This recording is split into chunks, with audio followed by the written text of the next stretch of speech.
Mis hermanos, gracias al Señor porque nos concede estar aquí reunidos. Quiero, antes de comenzar, agradecer de parte de la Iglesia Monte Sion por la invitación y la oportunidad de poder servirles a ustedes. Es para nosotros un privilegio y lo hacemos con temor y temblor, pues queremos hablar como de parte de Dios delante de Él para que ustedes puedan ser bendecidos por su palabra. Mi esposa, mi hijo también y yo les agradecemos su hospitalidad, su generosidad, su trato afectivo, y es verdad que el Señor nos ayude para que nosotros crezcamos en nuestro amor por el Señor y en nuestras relaciones fraternas.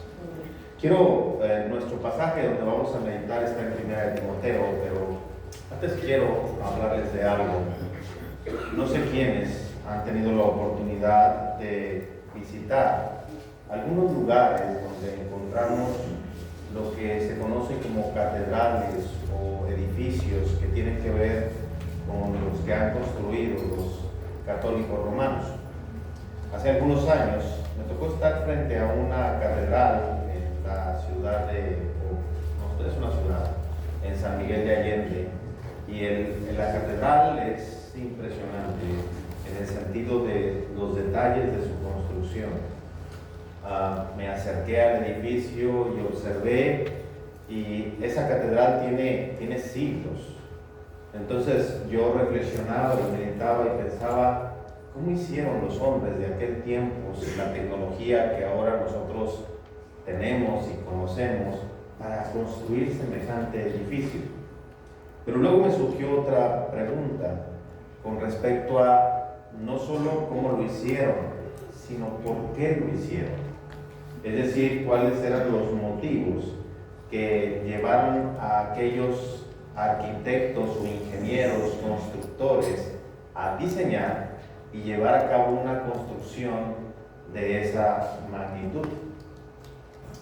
Quiero aclarar que, por supuesto, hay un problema, hay un error, hay una equivocación con respecto a la concepción que ellos tenían, porque ellos pensaban y decían, es que vamos a hacer un edificio donde Dios more. Entonces decían, si es la morada de Dios, el edificio tiene que estar muy bien hecho, no podemos hacer un edificio cualquiera. Entonces hay un error, porque Dios no mora en templos hechos por manos de hombres. La morada de Dios está en la iglesia, y la iglesia no está compuesta de muros, adobes o ladrillos. Aunque la Biblia utiliza frecuentemente la figura de edificio para referirse a la iglesia, sin embargo se refiere a ella como una casa espiritual, que seguramente ustedes escucharon al pastor Eber cuando vino a predicar acerca de eso. Entonces, la iglesia es un edificio espiritual. Entonces, estos hombres tenían en su mente, decían, es que si la iglesia es donde Dios mora, entonces hay que hacer la iglesia muy bien. La iglesia tiene que corresponder a aquel al que la habita. Entonces ellos hacían edificios que podemos decir claramente que eran no solo construcciones magníficas que causaban admiración, sino que también eran construcciones bellas. Eran hermosas. Son hermosas. Usted puede decir, hermano, ¿usted es católico romano? No. Soy católico cristiano, pero romano no. Y creo que en verdad esas construcciones son hermosas. Qué lamentable que hay error detrás de eso. Sin embargo, el pensamiento de que el edificio espiritual debe ser grande, sólido, bien construido y bello, proviene de una idea o de una premisa escritural. Hasta ahí estamos claros, ¿verdad?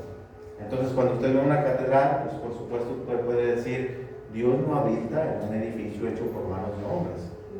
Pero sin duda, los hombres que la construyeron pensaban, Dios va a morar ahí. Por lo tanto, hemos de concebir el verdadero edificio, la casa espiritual, la iglesia de Dios, como sólida, como bien construida, como hermosamente diseñada, porque Dios mora ahí. El pasaje dice esto: esto te escribo, es el capítulo 3, versículo 14 y al 16. Dice: esto te escribo, aunque tengo la esperanza de ir pronto a verte, para que si tardo sepas cómo debes conducirte en la casa de Dios, que es la iglesia del Dios viviente, columna y baluarte de la verdad. E indiscutiblemente grande es el misterio de la piedad. Dios fue manifestado en carne, justificado en el Espíritu, visto de los ángeles, predicado a los gentiles, creído en el mundo, recibido arriba en gloria.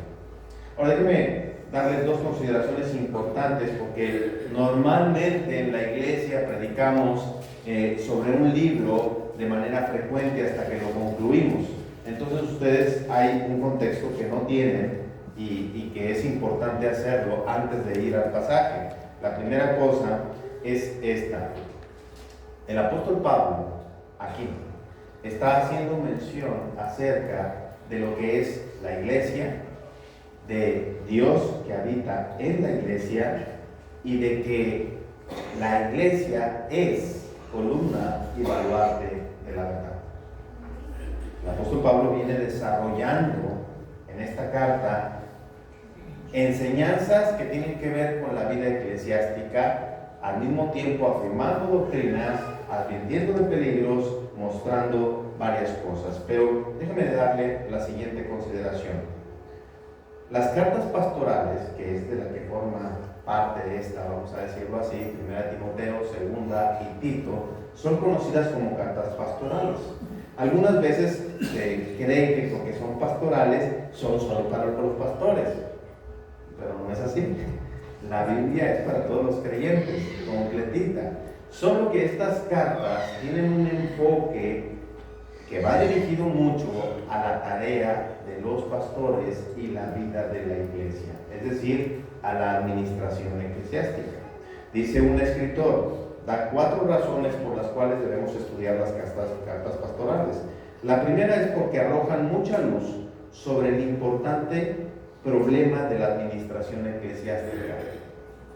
La iglesia requiere ser administrada, requiere ser dirigida, requiere ser gobernada, y entonces estas cartas proveen muchas pautas y marcos que pueden ayudarnos para que la administración de la iglesia, y cuando digo administración no piensen en los dineros, es la administración de la iglesia en general, cómo la iglesia debe ser llevada bajo el liderazgo de los pastores y obviamente la congregación.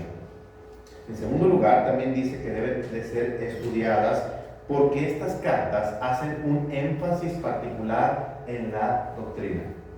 Ya venimos desde ayer hablando de la importancia de la doctrina. Bueno, las cartas pastorales advierten sobre la falsa doctrina, buscan enseñar la sana doctrina, hablan de las implicaciones que tiene la sana doctrina y están buscando que el creyente viva con una sana doctrina, pero también con una sana práctica.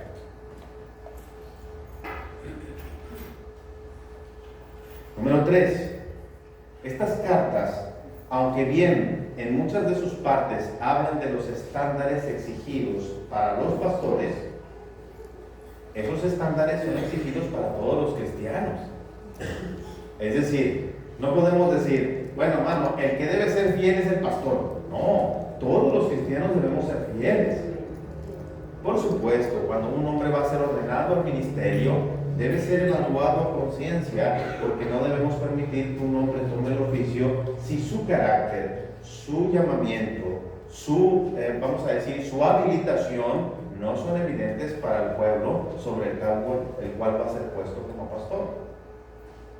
Entonces, exigen una vida consagrada. Estas cartas hablan, así que cuando usted vea ahí en el capítulo 3, regrese un poquito donde leímos, y donde dice, pero es necesario que el obispo sea irreprensible. Usted puede decir que es necesario que los cristianos seamos irreprensibles. ¿Están de acuerdo conmigo? Capítulo 3, versículo número 2. Solo que para el pastor es un requisito para ser pastor, pero para nosotros son deberes.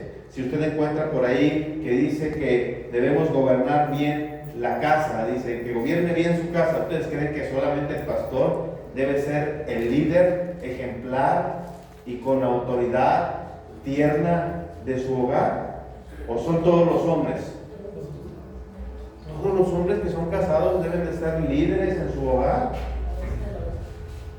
Ningún hombre, alguien me dirá, porque esto yo lo he escuchado, y si tú lo has pensado, bueno, corrige eso. Pero hay hombres que me dicen, hermano, es que yo para enseñar no. Si Dios te hizo hombre, Dios te ha habilitado en algún grado. Y si eres esposo, seguramente te ha habilitado para que enseñes a tu esposa y a tus hijos. Y usted dice, hermano, no sabía eso. Bueno, pues ya lo sabe. Dios lo hizo así. Así como a ustedes, hermanas, les ha diseñado Dios como ayudas idóneas. Si usted dice, hermano, pero a mí me falta sabiduría, bueno, hay que pedirle a Dios. Pero si eres mujer y te has casado, Dios te ha habilitado para ser ayuda idónea. Pero no es el tema. Y número 4, importante, ¿por qué estudiamos las cartas pastorales? Porque estas nos enseñan el valor que tienen los credos y las confesiones. Estas cartas nos hablan de que las declaraciones y las afirmaciones desde la antigüedad y ahora eran importantes para la iglesia. Este pasaje que acabamos de leer, queridos, algunos dicen que era un himno. Y este pasaje, ahorita que lo desdoblemos un poco, se darán cuenta que hace un resumen de la doctrina cristiana. No sé quién lo articuló así, pero lo cierto es que el apóstol Pablo, inspirado por el Espíritu Santo, lo plasma en la Escritura y ahora lo podemos ver sintetizado. El fundamento de una casa siempre será la clave para la seguridad de la edificación. Nosotros nos encontramos ante un pasaje cuyas afirmaciones son muy significativas. El apóstol Pablo apoya la dirección apostólica que da sobre dicha afirmación. Es decir, él dice, esto es así y por esta razón, entonces los cristianos tenemos que vivir de esta forma. Los pastores tienen que tener este carácter. Los padres sobre los hijos con los padres, las relaciones que el creyente tiene con sus diferentes esferas deben de estar gobernadas por estas directrices porque nuestro fundamento es Cristo Jesús. El apóstol Pablo ha avanzado en las instrucciones para Timoteo, capítulo 1, capítulo 2 y capítulo 3, en su tarea de enseñar a la iglesia, señalando su fundamento y sus derivaciones prácticas. Advierte sobre la falsa enseñanza, el mal uso de la ley, explicando lo excelente de la ley y el lugar que tiene en el Evangelio del Señor. ¿Se acuerdan de la pregunta de ayer? Que decían, hermanos, ¿la ley está vigente? La ley está vigente. Y ahí en los capítulos anteriores ven que el apóstol Pablo dice que la ley es buena si uno la usa legítimamente. Entonces la ley tiene un lugar ahora bajo el nuevo pacto. Tiene un lugar y debe ser entendida a la luz precisamente del nuevo pacto. La centralidad de la obra y la persona de Cristo, la gracia extendida a los pecadores, las indicaciones de la oración, algunos deberes generales de hombres y de mujeres para el buen orden y testimonio en la iglesia de la fe en Cristo, la descripción del carácter que es requerido de los oficiales de la iglesia y sus alcances son los temas que ha venido tratando el apóstol Pablo en la primera carta. Luego pasa a indicar su sentido de apremio, es decir, como si no pudiera esperar a ver a Timoteo. Él le dice, si me tardo en ir a verte, necesito que sepas cómo debes conducirte en la iglesia.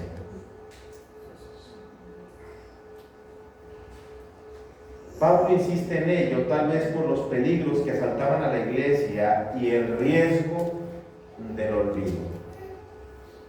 Así que Hablemos ahora de las consideraciones al pasaje. Primero, la iglesia es la casa del Dios viviente. No voy a abundar mucho en este tema porque asumo que han escuchado de esto, pero quiero mencionarles algunas cosas. La iglesia aquí referida es la iglesia local.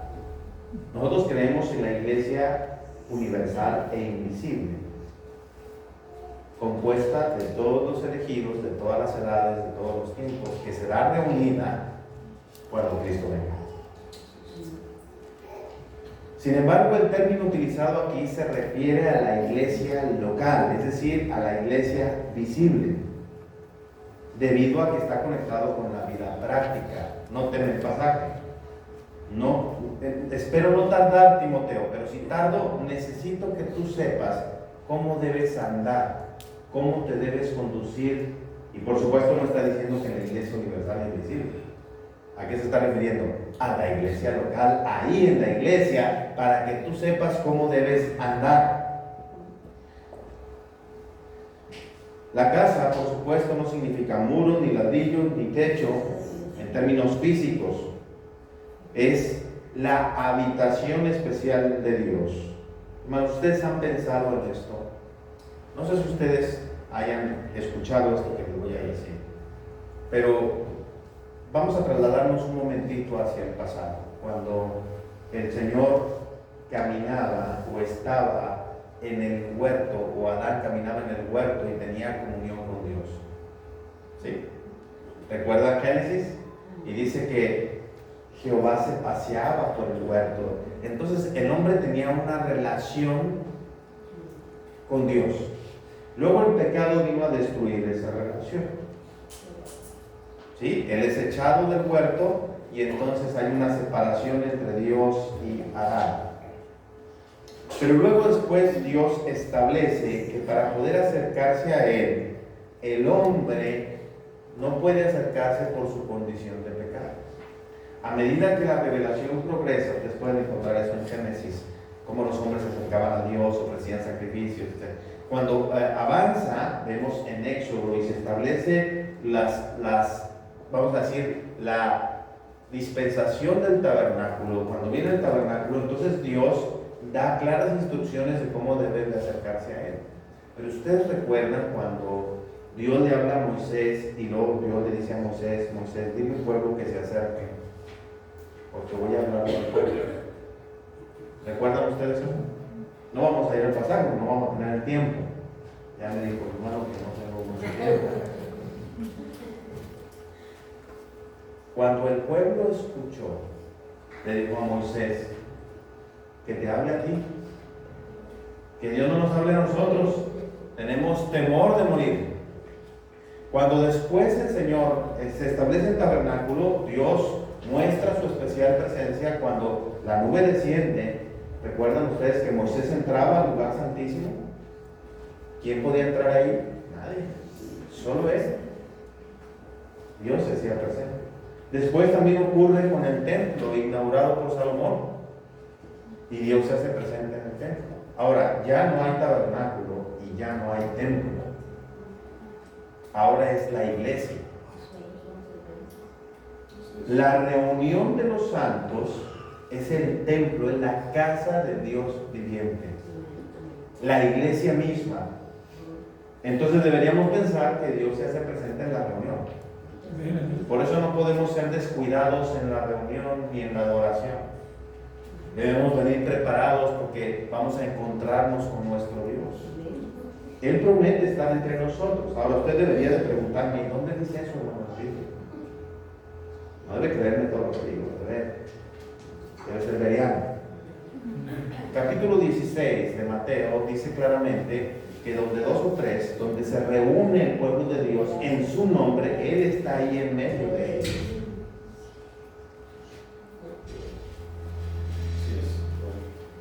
Así que tenemos que tener clara esta afirmación: el único Dios verdadero habita entre nosotros en la iglesia. Nuestra preparación debe ser diligente, la reverencia y el cuidado deben ser conscientes, la gratitud y la alabanza de corazón la atención y la expectativa en el poder de su Espíritu por su palabra debe ser alta.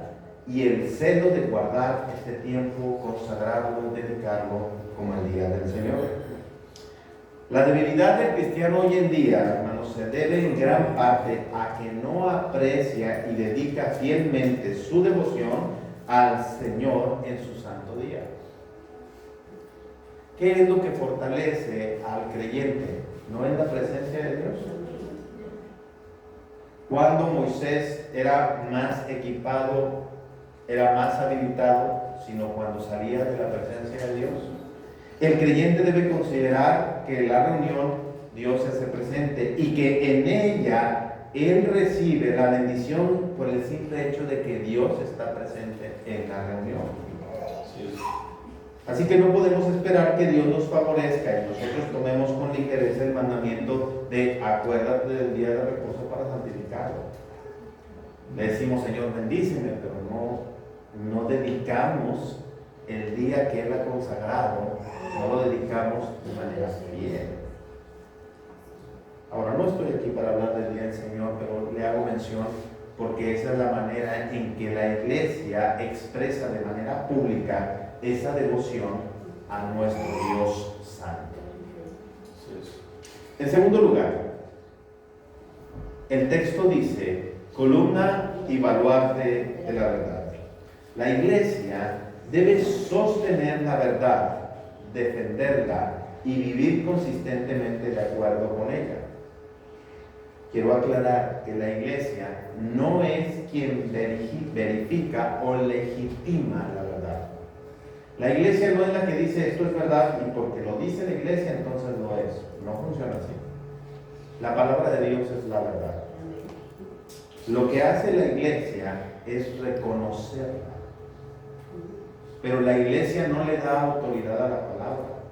¿Recuerdan el párrafo que leíamos el día de ayer? Que el juez supremo sobre el cual ha de decidirse toda controversia religiosa es la palabra de Dios. Ningún concilio, ningún grupo de iglesias, aunque sea Montesión y que sea reformada, está por encima de la autoridad de la palabra. Por lo tanto, la iglesia se convierte solamente en la institución que Dios ha establecido para sostenerla, para defenderla y para vivir consistentemente con ella.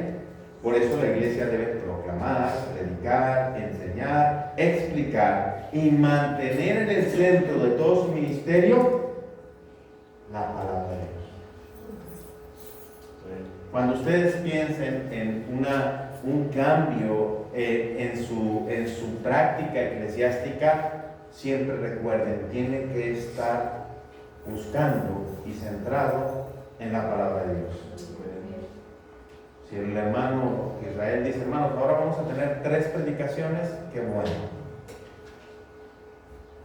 Si el hermano Israel o los hermanos dicen, hermano, ahora mejor vamos a hacer algo diferente, que no tenga que ver con la palabra, ustedes digan, no, vamos a centrarnos en la palabra, aprender la palabra, cantar la palabra, orar la palabra, enseñar la palabra, predicar la palabra, proclamar la palabra, la palabra. Y usted pregúnteme, ¿y dónde dice eso, hermano? Pues dice Colosenses que la palabra de Cristo abunde en vosotros. Así es.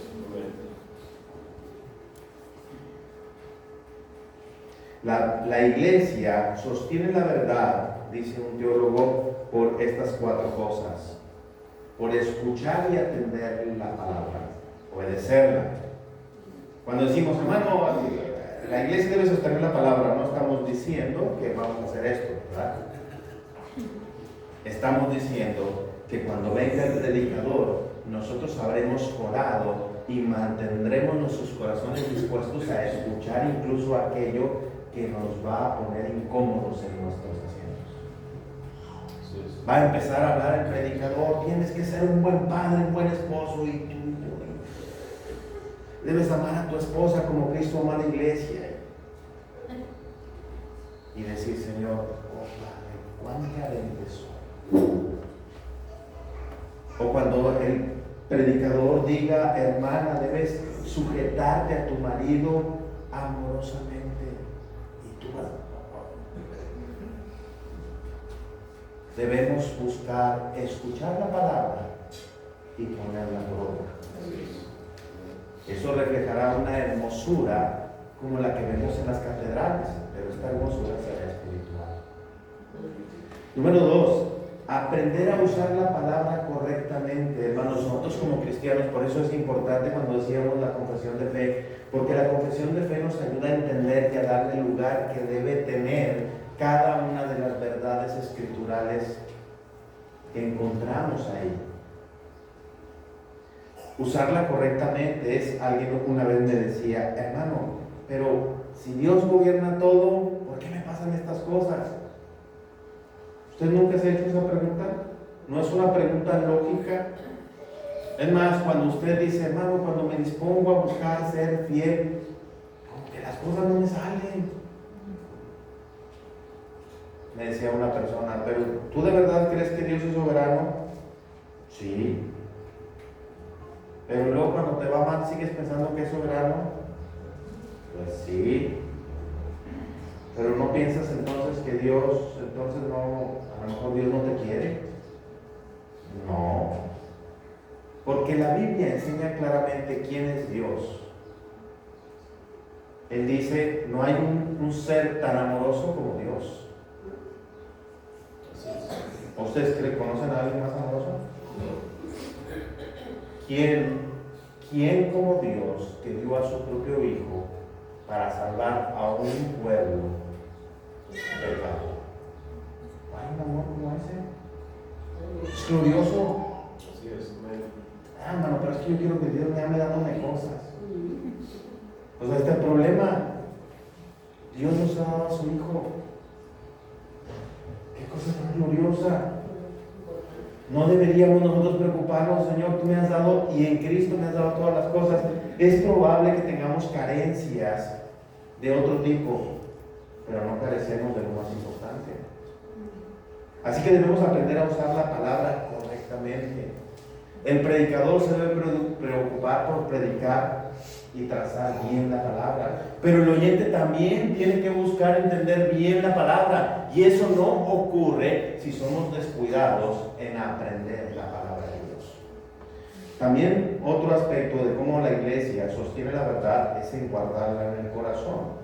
Este teólogo explica, Salmo 119:11, es un pasaje que ustedes conocen: en mi corazón he guardado tus dichos para no pecar contra ti. Entonces el creyente no solo debe escuchar la palabra, no solo debe buscar que su mente esté rumiando la palabra, sino debe buscar que esa palabra tenga efectos permanentes en su corazón. Ahora ustedes se preguntan, hermano, ¿y cómo hace uno eso? Déjeme explicarle. ¿Quién es el que convence de pecado, de justicia y de juicio? Y no dice también la palabra que nosotros debemos pedir a Dios que nos dé su Santo Espíritu para que nosotros podamos tenerlo, no en el sentido de si el Espíritu mora en nosotros, sino tener una mayor influencia del Espíritu Santo? Entonces, cuando usted y yo no tenemos efectos en el corazón, debemos buscar a Dios y decirle: Señor, ten misericordia de mí. Dame más de tu Espíritu para que yo pueda ver tu verdad como lo es y abrazarla, y que mis convicciones sean removidas y vengan nuevas convicciones y yo sea transformado. Pero además también la iglesia sostiene la verdad, o la sostiene en alto cuando la proclama. Y este es otro de los grandes retos que tiene la iglesia. La iglesia debe mantener la verdad de forma central. Eso es de suma importancia ante las tentaciones de ser complacientes con nosotros o con otros. Nosotros debemos mantener la palabra central. Yo recuerdo que alguna vez un hermano, alguna hermana querida decía: hermano, es que la predicación, hermano, el pastor dura 40 minutos. Se le hacía mucho. Yo le decía: hermano, ejercítese en escuchar la palabra de Dios, porque es central. Número 3. Vamos bien con el tiempo. Vamos bien con el tiempo. Tercero, el misterio de la piedad. El pasaje habla de un misterio. Puede surgir evidentemente la pregunta que los hombres se han hecho en muchas y distintas épocas. ¿Qué es la verdad? Entonces, ¿qué es la verdad? Nuestros semejantes cuando decimos, no, es que el Señor Jesús es la verdad. Eso es cierto, ¿no? Él es la verdad. Pero si alguien dice, pero ¿qué es la verdad? Explícamela. Y nosotros decimos, la Biblia es la verdad, y cualquiera que la ve dice, bueno, eso son muchas páginas para saber toda la verdad. ¿Cierto? ¿O no? Entonces, ¿cómo respondemos a la pregunta de qué es la verdad? ¿Cómo le diríamos a alguien, esta es la verdad? Ya sé que ustedes dicen, hermano, la Biblia dice que el Señor Jesús es el camino, la verdad y la vida. Ok, está bien. Pero explíquele eso a una persona que no cree en el Señor. ¿Por qué decimos que Cristo es la verdad?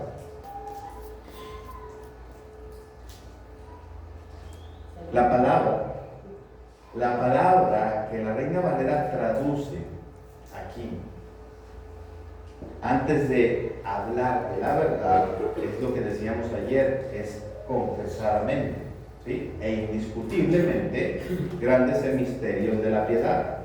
Es confesadamente. El doctor James Renningham sostiene que podríamos traducirlo así: confesadamente grande es el misterio de la piedad.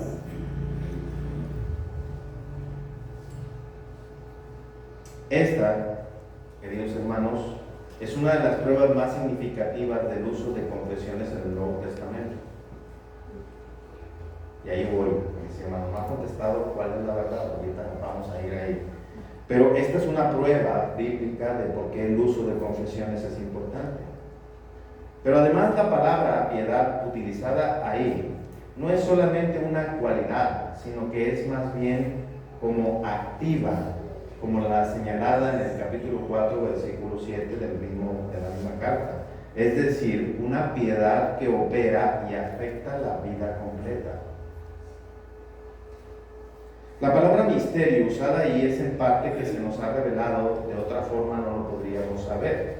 Por ejemplo, nosotros podemos ver que la creación nos habla de Dios, pero nosotros no podríamos saber y entender quién es Jesucristo a menos que no lo hubiesen dicho, como no lo han dicho en la palabra. Por eso se llama misterio. No hay duda que el Espíritu Santo inspira a Pablo y hace que su mente se vaya desde la gran condescendencia hasta la gran exaltación de Jesucristo. Así que vayan al pasaje conmigo. Cuando alguien les pregunte y les diga, hermanos, ¿cuál es la verdad? ¿Cuál es la verdad que la iglesia debe sostener? Por supuesto, esta verdad tiene amplificaciones, tiene matizaciones, tiene precisiones, y por eso es importante usar una confesión de fe. Pero aquí el apóstol Pablo, inspirado por el Espíritu Santo, sintetiza en unos renglones la verdad. Dice, Dios fue manifestado en carne, justificado en el Espíritu, visto de los ángeles, predicado a los gentiles, creído en el mundo, recibido arriba en gloria. Así que déjenme darle rápidamente una síntesis de esto. Síntesis porque hay mucho que decir al respecto. El Dios que se hizo hombre, eso es manifestado en carne. El Dios que se hizo hombre, verdaderamente hombre, sin dejar de ser Dios. Vean lo que dice la confesión de fe.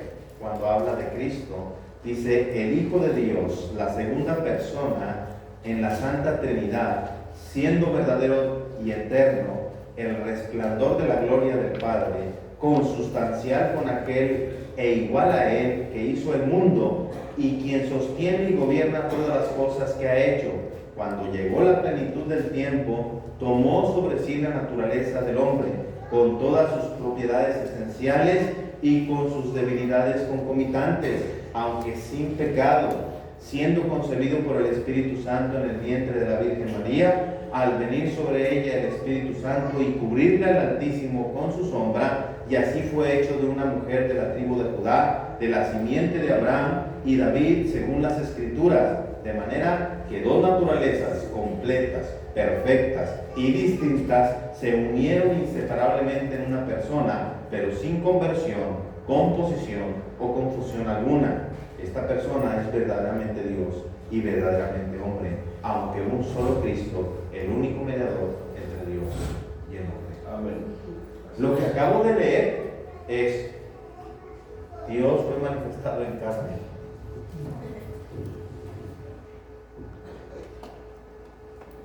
Qué glorioso es eso, ¿no? Esa es la verdad. Y la iglesia debe sostenerla y decir: Dios fue manifestado en carne.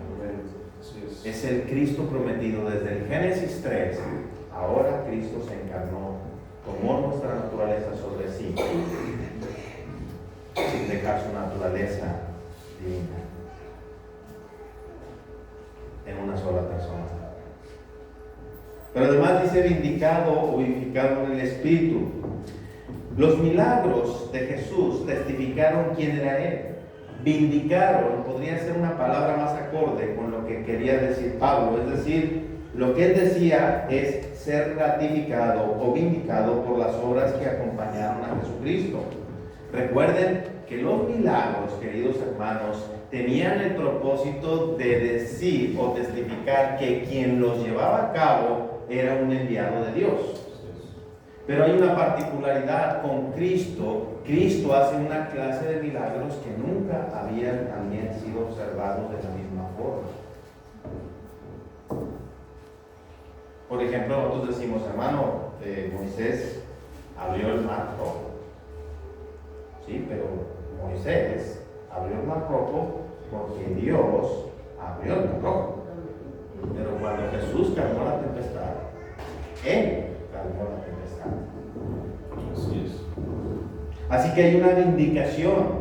Nicodemo le dijo: Señor, maestro, bueno, sabemos que has venido de Dios, porque nadie podría hacer las cosas que tú haces si Dios no está con él. Así que hay una ratificación. El Espíritu de Dios ratificó la persona de Cristo. Visto de los ángeles, contemplado por los ángeles estuvieron involucrados en todo el ministerio del Señor como testigos de todo lo que estaba sucediendo. Ellos pueden ser llamados a declarar en favor de Cristo porque ellos lo vieron cuando nació, cuando fue llevado al desierto y fue tentado y triunfó. También cuando resucitó y cuando ascendió. En su nacimiento, en su triunfo en el desierto, en su resurrección y en su ascensión. Proclamado entre las naciones, porque la proclamación de que ese Cristo que había sido menospreciado por su pueblo fue proclamado antes de su ascensión y desde ella a todas las naciones, incluyéndonos a nosotros. Creído en el mundo, esto confiesa, afirma, no solo el resultado de la predicación del Evangelio a las naciones, sino también la esperanza de que Cristo sería creído.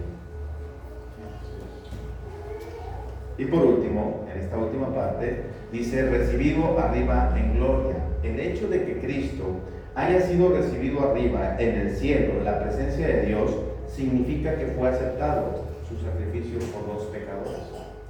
Ustedes pusieron atención en el pasaje que leyó el hermano en Hebreos, que dice que Él está a la diestra intercediendo con nosotros, nuestro gran sumo sacerdote. Eso es algo glorioso. Él descendió, se encarnó, tomó forma humana, nos representa y ahora está en el cielo. Él es nuestro hombre en gloria. Así es. Y nosotros debemos afirmar: Cristo Jesús está a la diestra del Padre intercediendo por su pueblo. Finalmente ese recibimiento es glorioso.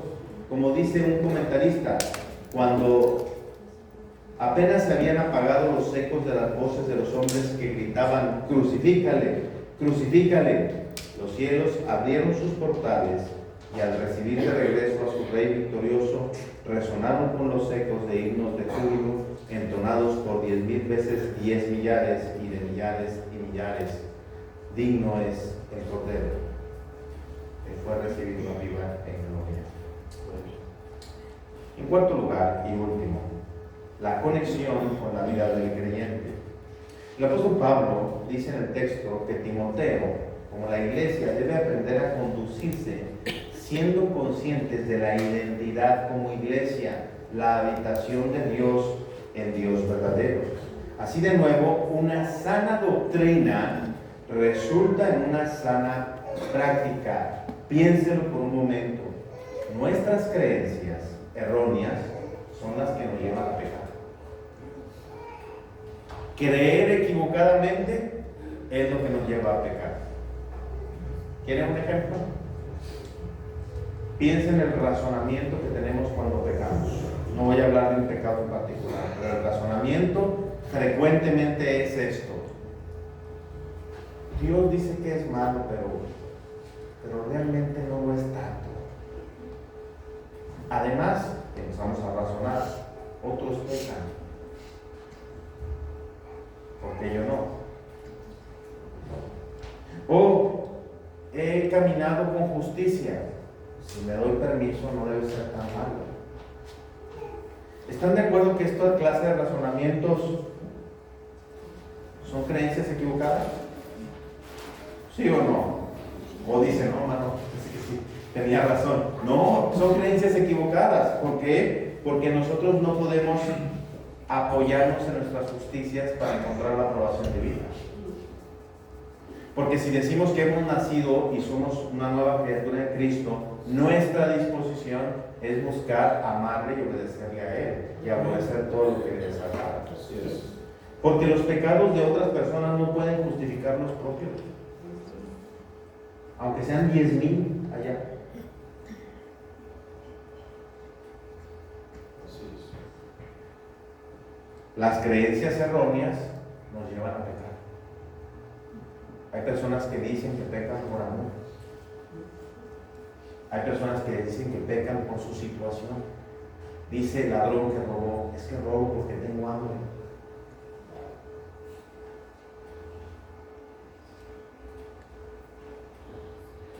La sana doctrina afirmada en el pasaje puede parecer general, pero déjeme mostrarle las implicaciones. La primera, el creyente ha de crecer en devoción al Señor por su salvación. Así es. La salvación del creyente es por gracia.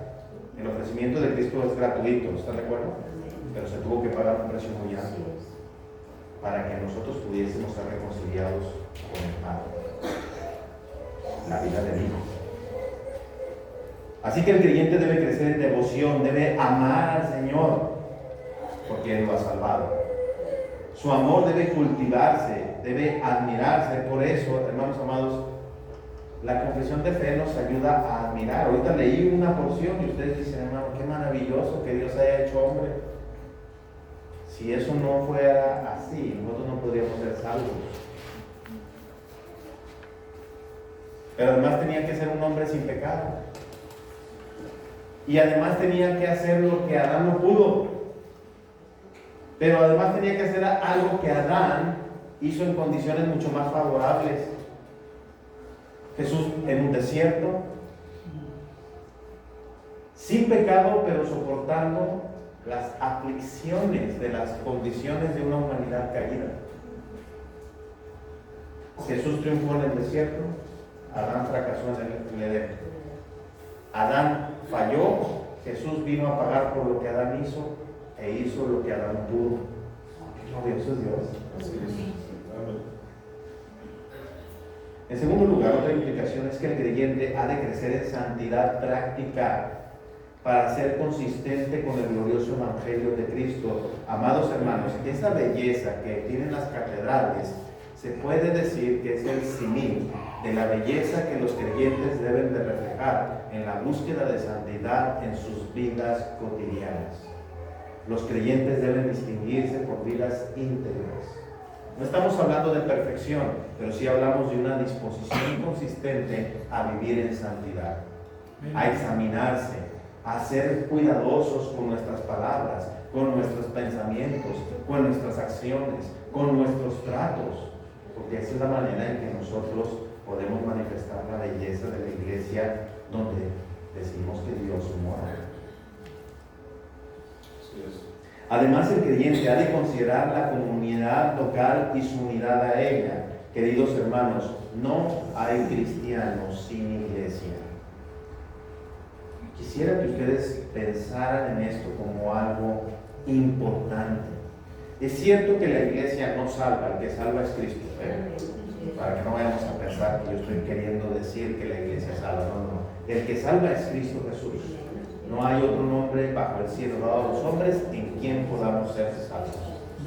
Sin embargo, la iglesia es la novia de Cristo, es la que es comprada por precio y es la que será preservada hasta el fin de los tiempos. Entonces, un cristiano no puede vivir y subsistir en fidelidad con Dios si no está unido a la iglesia. Yo no sé si tú perteneces a esta iglesia o no, pero debes de pertenecer a una. Y esa pertenencia debe ser una verdadera comunidad. El gran problema de nuestros días, hermanos, es que la iglesia se ha convertido en muchos lugares en un club. No en un conjunto de creyentes redimidos por la sangre de Cristo que están buscando servir al reino de Él. El creyente debe pensar, Dios mora entre nosotros. Él mora entre nosotros. Él nos ha dado su espíritu. Debemos vivir consistentemente con esa verdad. Una última implicación: el creyente ha de considerar la habitación de Dios en él y entre nosotros. No solo para tener un temor reverente, sino también como la fuente de poder y bendición, el consuelo en la aflicción y la edificación y el fortalecimiento de su pueblo en la verdad.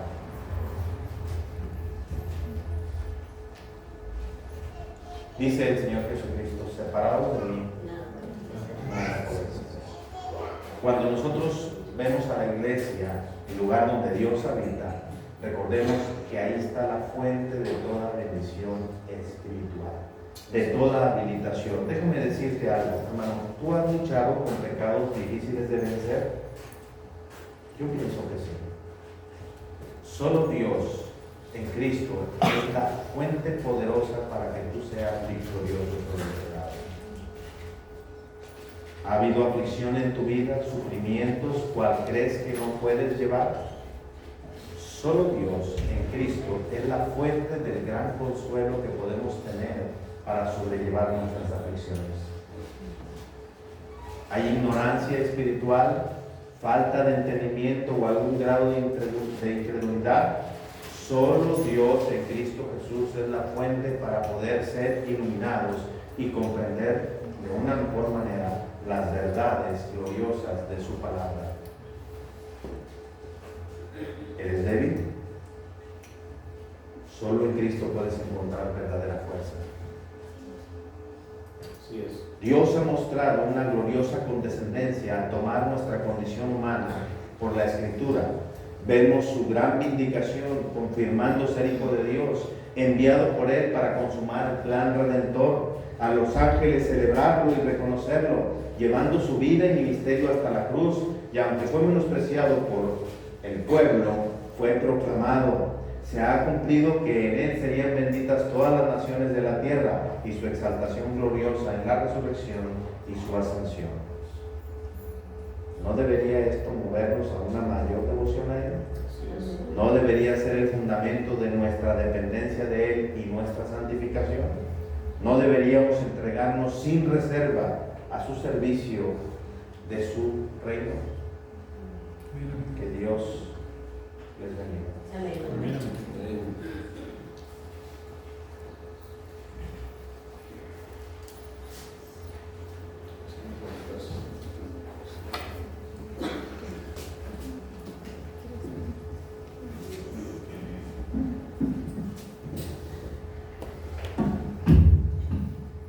Vamos a hacer una oración, hermanos.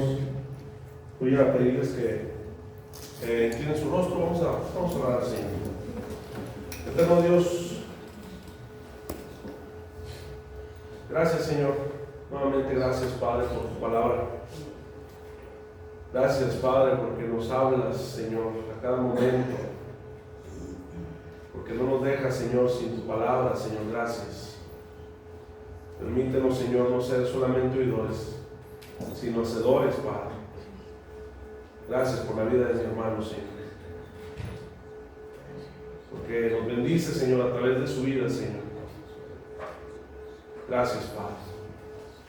Bendito Dios, pedimos, Señor, que en todo momento, Señor, te agrades de lo que hacemos. Perdónanos si en algo te ofendemos, Señor. Permítenos también, a través de la comunión, a través, Señor, también del compartir el pan, también, Señor, podamos agradarte y puedas tú llevarte la gloria. Señor, gracias por este tiempo de reflexión, por este tiempo de alabanza, de adoración, Señor. Gracias por permitirnos meditar y aprender de tu palabra. En Cristo Jesús. Amén. Hermanos, bueno, solamente voy a dar los anuncios.